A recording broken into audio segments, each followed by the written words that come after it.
কখনো কি এমন হয়েছে দিনভর তুমি সবাইকে হাসি মুখে দেখিয়েছ, কিন্তু রাতের বেলায় সবাই ঘুমিয়ে পড়ার পরে তুমি একা চুপচাপ কাঁদছ? হয়তো কারো কাছে তোমার কষ্ট বলার মতো কেউ নেই, হয়তো হৃদয়ের ভেতরে এমন এক যন্ত্রণা জমে আছে যা ভাষায় প্রকাশ করা যায় না।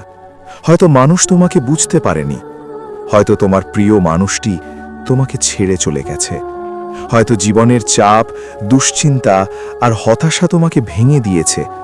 আর তখন তোমার মনে একটা প্রশ্ন আসে, আমার এই কান্না কি আল্লাহ শোনেন?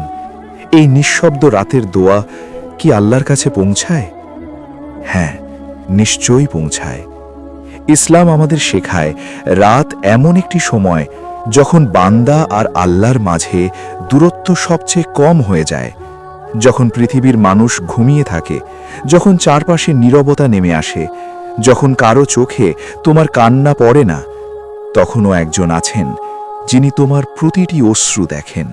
তিনি হলেন আল্লাহ। আল্লাহ শুধু তোমার কথা শোনেন না, তিনি তোমার হৃদয়ের অনুভূতিও জানেন।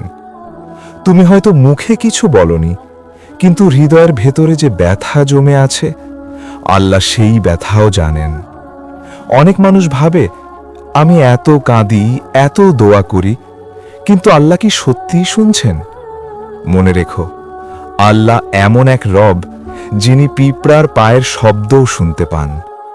তাহলে তোমার কান্না তিনি শুনবেন না, এটা কি কখনো সম্ভব? বরং অনেক সময় আল্লাহ এমন বান্দাদের খুব ভালোবাসেন যারা রাতের অন্ধকারে তার কাছে ফিরে আসে। যখন কেউ দেখছে না, যখন কেউ প্রশংসা করছে না, যখন কেউ জানেও না, ঠিক তখন তুমি আল্লাহর সামনে কাঁদছ। এই কান্না খুব মূল্যবান। হাদিসে এসেছে, দুই চোখ এমন আছে যেগুলোকে জাহান্নামের আগুন স্পর্শ করবে না। তার একটি হলো সেই চোখ যে চোখ আল্লাহর ভয়ে কেঁদেছে। ভাবো তো, একটা অশ্রু যদি আল্লাহর ভয়ে ঝরে, তাহলে সেই অশ্রু মানুষের মুক্তির কারণ হতে পারে। আর রাতের কান্না তো আরও বিশেষ, কারণ এই সময়টা খুবই বরকতময়। অনেক আলেম বলেন, রাতের শেষ তৃতীয়াংশ এমন একটি সময় যখন আল্লাহ বান্দাদের দিকে বিশেষভাবে রহমত নিয়ে তাকান। তিনি যেন বলেন, কে আছে যে আমাকে ডাকবে, আমি তার দোয়া কবুল করব। কে আছে যে আমার কাছে চাইবে, আমি তাকে দেব। কে আছে যে ক্ষমা চাইবে, আমি তাকে ক্ষমা করে দেব। ভাবো, তুমি যখন একা ঘরে বসে কাঁদছ, তখন হয়তো সেই সময়টাই আল্লাহর সবচেয়ে কাছের সময়। তুমি যখন বলছো, হে আল্লাহ, আমি খুব ক্লান্ত, হে আল্লাহ, আমি খুব কষ্টে আছি, হে আল্লাহ, আমাকে সাহায্য করুন, তখন সেই দোয়া আকাশে হারিয়ে যায় না। আল্লাহ প্রতিটি শব্দ শুনছেন। অনেক সময় আমরা ভাবি, আমার দোয়া তো কবুল হচ্ছে না, কিন্তু আমরা বুঝতে পারি না আল্লাহ দোয়া কবুল করার তিনটি উপায় রেখেছেন। প্রথমত, তিনি ঠিক সেই জিনিসটাই দিয়ে দেন যা তুমি চেয়েছ। দ্বিতীয়ত, তিনি সেই দোয়ার বদলে তোমাকে কোনো বিপদ থেকে বাঁচিয়ে দেন।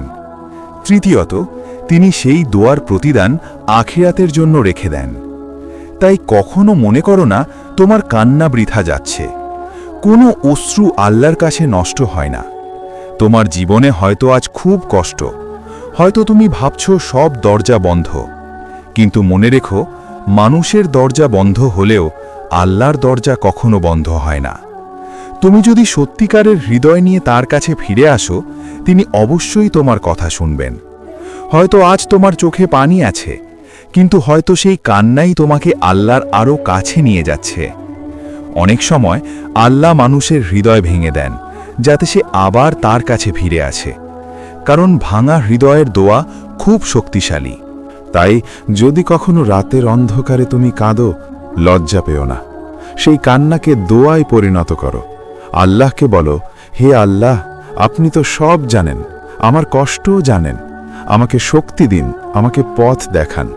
দেখবে সেই কান্নাই তোমার জীবনের মোড় ঘুরিয়ে দেবে। হয়তো আজ তুমি অন্ধকারে আছো, কিন্তু আল্লাহ চাইলে আগামীকাল তোমার জীবনে আলো আসবে।